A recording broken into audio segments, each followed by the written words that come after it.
Hey YouTube, this is Gracie and welcome back to my channel. In today's video, I am going to make some lightsaber earrings using all of these items that you see here. I'm using this stamp set for the two lightsabers. I'm going to emboss them with silver embossing powder. And then I'm going to cut out this really cool vinyl that is iridescent blue color and attempt to put them into the lightsaber area. So that way they'll have some cool shimmer and shine. And then I'll be using all of my earring jewelry attachments to turn them into actual earrings. So if you guys are new to this channel, hit that subscribe button because I'm trying my hardest to get to 200 subscribers. And if you aren't new here, welcome back. Enjoy. I hope you guys like this video. If you do, give it a thumbs up. And of course, let's get into it. I have already used this stamp set before and I made a whole bunch of pins. So if you'd like to see that video, I'll leave a link to that up here at the very top. But to start out, I'm using some really thick cardstock that is obviously just a scrap that I've used before. I'm using it really thick because we want the earrings to be really solid and secure and stable. And then I'm just going to use my two lightsabers, stamp them on here with my embossing ink, cover it with my embossing powder, and then heat set it. So that's what I'm going to do right now.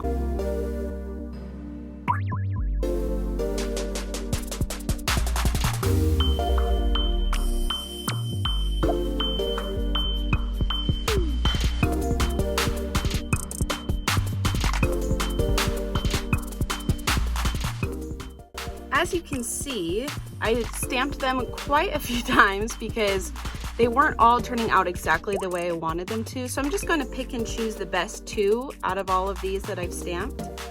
Then once I've intricately cut them out, I'm going to cut out a little sliver of this really cool vinyl. And then that way it will hopefully be small enough to insert into that really small area where the lightsaber blade will actually be. And then hopefully we'll have something started there and we'll go from there.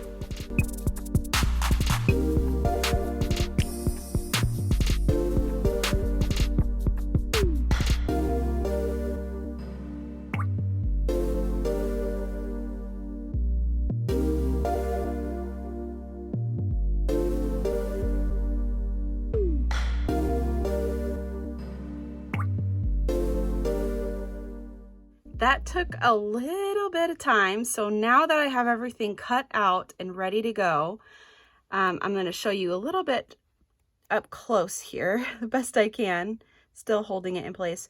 So the embossing part is quite thick, and I wanted more of the lightsaber blade to show.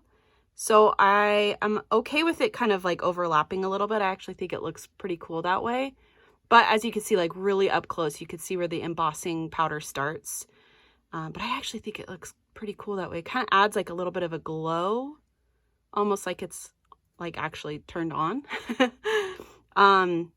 In hindsight, maybe I should have not embossed the actual image, but maybe just stamped it instead. But I just really wanted that shine since, lightsabers are actually metal. The other thing I'm thinking of doing is probably coloring in the sides or just cutting them down a little bit more because I don't like that the white is showing. And then the next thing I'm going to do is I was thinking of either just gluing another one on the back side so it's double-sided, or just cutting a large piece of that vinyl and just having that as the back, which if it were to kind of fluctuate from one side to the other, it would just look like a regular earring, and then, oh, no, it's actually a lightsaber. So I think it's pretty fun to be a little bit of a sneaky lightsaber. So I think I'm going to go ahead and do the vinyl on the back. So that will be my next step. After that, after I have everything cut out and ready to go, I'm going to take my double-sided tape. Let me zoom out a little bit. My double-sided tape and intricately cut some pieces to have on the backing of all of the vinyl, and hopefully that will allow it to stick better than glue because this stuff is really, really strong. This is just craft or scrapbooking double-sided tape. So let me go ahead and cut out those pieces and then we'll get the double-sided tape going.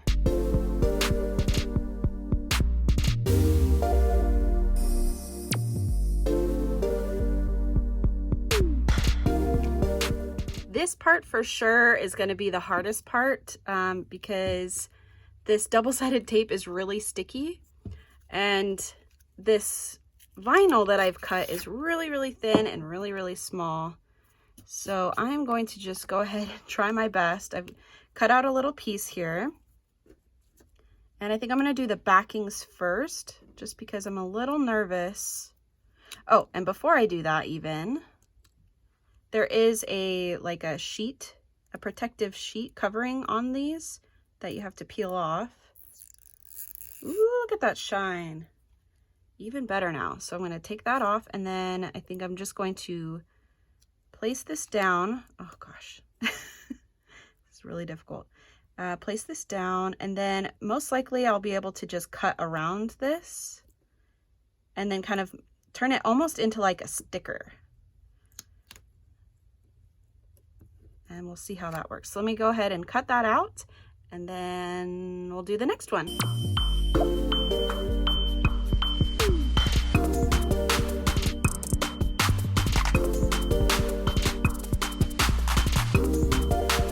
Let me go ahead and show you how that turned out. So it was pretty easy to cut out. You just kind of follow the lines, and I tried to get a little bit closer. As you could see, some of it's still kind of sticking out, but that's okay because this double-sided tape you can always like roll over or fold over and then tuck it in a little bit more. And then here's the back side of it. So we should be able to just peel that off and use it now like a sticker. So that's for this one. And then I did the same thing again for that one. The next thing I'm going to do is the actual like lightsaber blade part. So let's go ahead and do that. Now that I have everything cut out and the tape on the back, I'm going to place it all together and I'll show you the end result. A little issue that I've come across so far is that the backing wants to just come right off with the tape because the vinyl is so smooth. I've been taking just like the end of my scissors and just really pressing it down and just kind of like really just trying to adhere that backing to it. And that seems to help. So a little pro tip for you. And here is the finished product. You have your front and your back right here. So I think they turned out pretty cool. I'm pretty happy with it. However, as you can see, the hilt is a little undefined. So I'm going to take this gray, just regular Papermate marker and just kind of like color it in a little bit, distress it a little bit more. And I'm hoping by doing this, it will add some detail.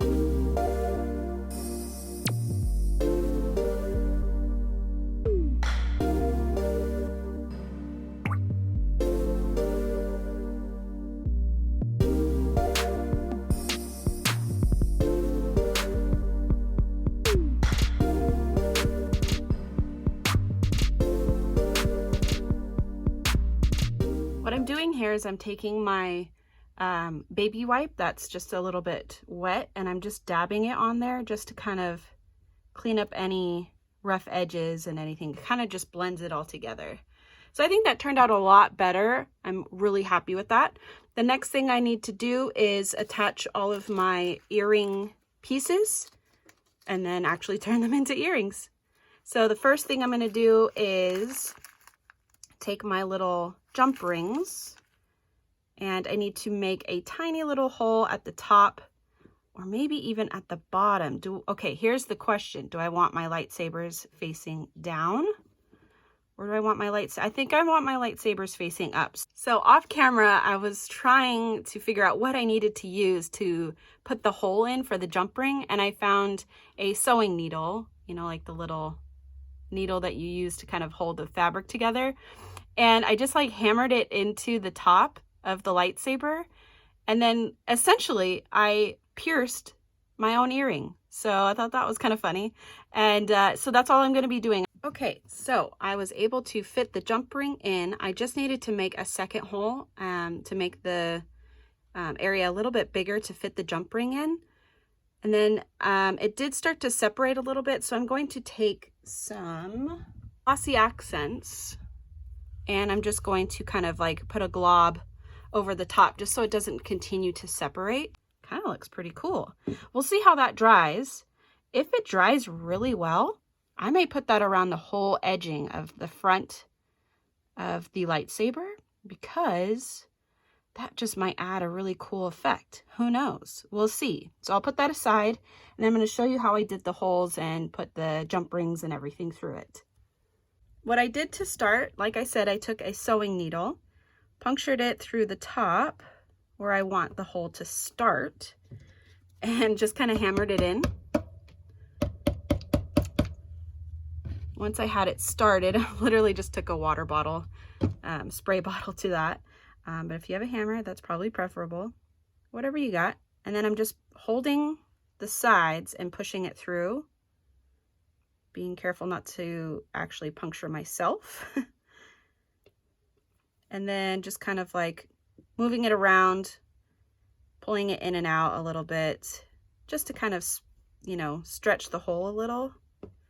And then pulling that out, and then doing a hole right next to it, hopefully attached if you can, but it's hard to see. So close as you can get. Start the hole again, and just kind of do the process over again. Whoops. Didn't quite get that in enough. So we'll go ahead and do that again. There we go. Hopefully that works. A little bit slippery, so just do your best. And pinching it and pushing it through. And again, just kind of wiggling it around. Don't do it too much because you don't want to ruin everything. And then I just went through and tried to make the hole one hole instead of two little holes. If you have a tiny hole puncher, I'd recommend doing that instead. But I don't think I have one small enough for this, so I didn't use that one that I think I have. Anyway, so as you could see, as I pulled that out, I don't know if you could see that actually, but it is starting to separate here, but that's what the glossy accents will help. Now we're going to take our jump ring, and I'm going to use my 2 sets of pliers, hold one side in place, take the other and just kind of spread it out, and hopefully it will fit through. Just kind of wiggle it in, kind of like what you do with actual earrings. When your hole starts to close a little, if you know, you know. My hands are so shaky now because I've been doing such small things for so long that my hands are like, ah! So let's go ahead and close this up. And since your rings aren't going to, you know, perfectly align to go into your ear, I just held the bottom of the earring itself and just twisted it around so it will go into my ear, and then this will lay straight down. Then of course, to finish it off, I'm going to add my glossy accents to the top. I am pulling the jump ring to the side, just holding the lightsaber itself upwards, and then putting my glossy accents on top. Just fill it in. And I'm hoping, like I said, this is just going to add some protection to everything and kind of thicken it up a bit, stabilize it more. And hopefully that glue's really cool, and then we'll do the rest of the lightsaber, but we'll see. We got to wait for this to dry and make sure that it dries well. But so far, I'm thinking that's going to be a cool thing. We may need to just do that. So let this sit for a while to dry, and I'll get back to you when it's done.